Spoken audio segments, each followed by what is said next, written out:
Alkisah, di sebuah bukit yang jauh di desa, hiduplah seorang janda miskin dan anaknya yang bernama Darmi. Ayah Darmi sudah lama meninggal saat Darmi masih kecil. Dahulu, mereka memang hidup berkecukupan. Namun, setelah ayahnya meninggal, ibu Darmi harus bekerja keras di ladang setiap harinya. Bu, Ada apa, Nak? kan aku sudah bilang berkali-kali, kalau aku bangun tidur, ibu sudah harus merapkan kasur, menyiapkan lulur, air hangat, dan membuatkan kesari buah. Kamu itu seharusnya bisa mengerjakannya sendiri, Darmi. Ibu kan tahu kalau aku sibuk. Karena setiap hari bekerja di ladang, kulit ibu Darmi menjadi kian gelap. Berat tubuhnya mulai menyusut. Semua dilakukan demi Darmi. Matahari mulai memancarkan sinarnya. Sang ibu bersiap-siap pergi ke sawah untuk bekerja. Ibu tidak pernah lupa mengajak Darmi untuk membantunya di sawah. Ayo, Nak, bantu ibu bekerja di sawah. Enggak, Bu. Nanti kalau tangan dan kulitku seperti ibu bagaimana? Ya ampun, Nak. Apakah kamu tidak kasihan pada ibu? Bisik, Bu. Aku lagi dandan tahu. Selain tak mau melakukan pekerjaan rumah, dia juga enggan keluar rumah karena takut kulitnya menjadi gelap seperti ibunya. Dengan wajah yang begitu sedih, ibu pergi ke ladang sendirian.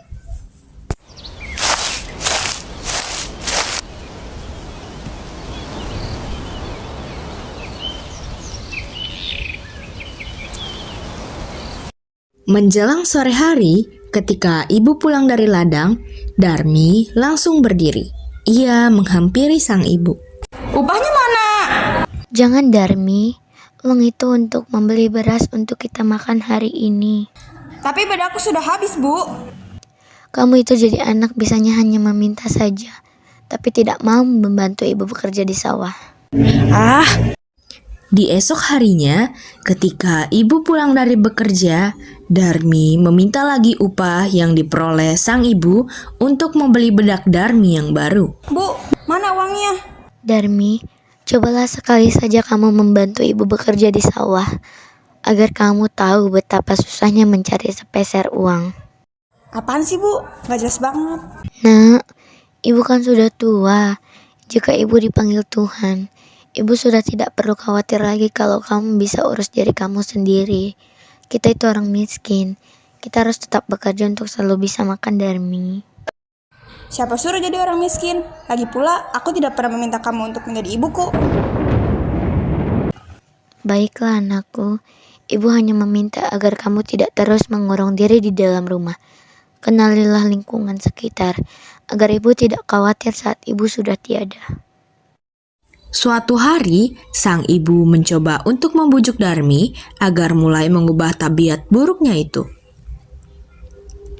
Hari berganti hari, akhirnya Darmi mau menuruti kehendak ibunya untuk turun ke desa dan berbelanja di pasar.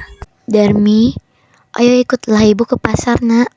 Ibu membutuhkanmu untuk membawa hasil ladang kita. Gak mau, Bu.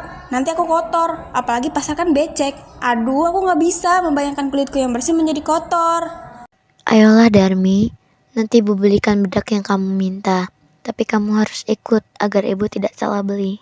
Ya sudahlah. Akhirnya, dengan terpaksa, Darmi ikut bersama ibunya pergi ke pasar. Namun, Darmi berbisik. Bu, nanti kita jalan jangan berdampingan ya. Ibu di belakangku saja.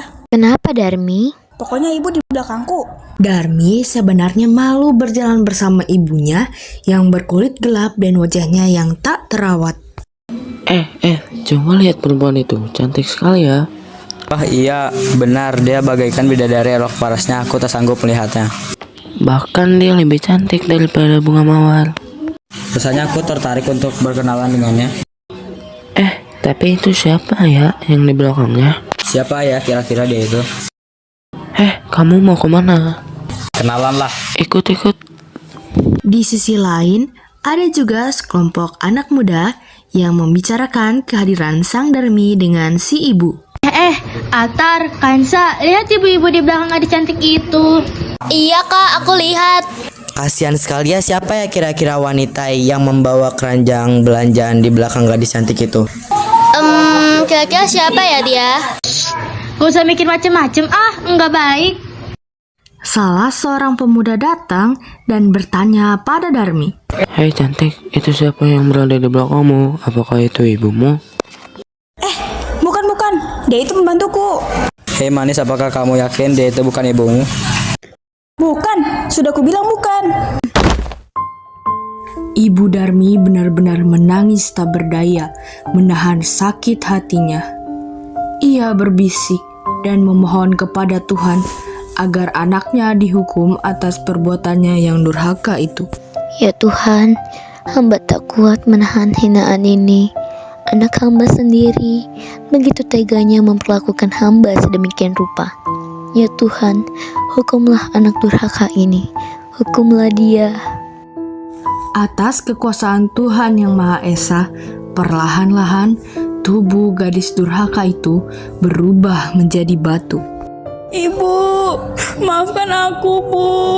Ampuni kesalahan anakku selama ini, Bu. Maafkan ibu, nak.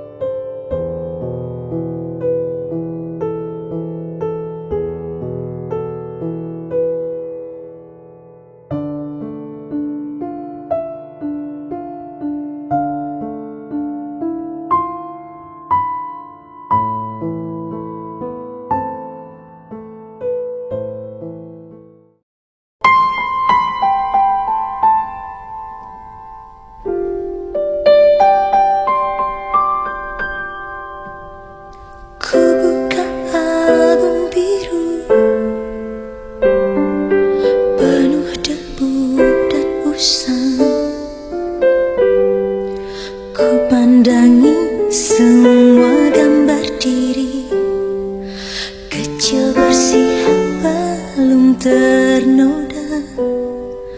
Pikirku pun melayang dahulu penuh kasih. Teringat semua cerita orang tentang riwayatku.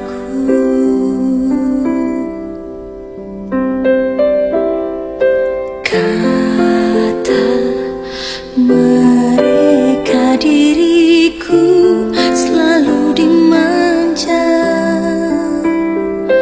Kata mereka diriku selalu ditimang. Nada-nada yang indah selalu terurai darinya.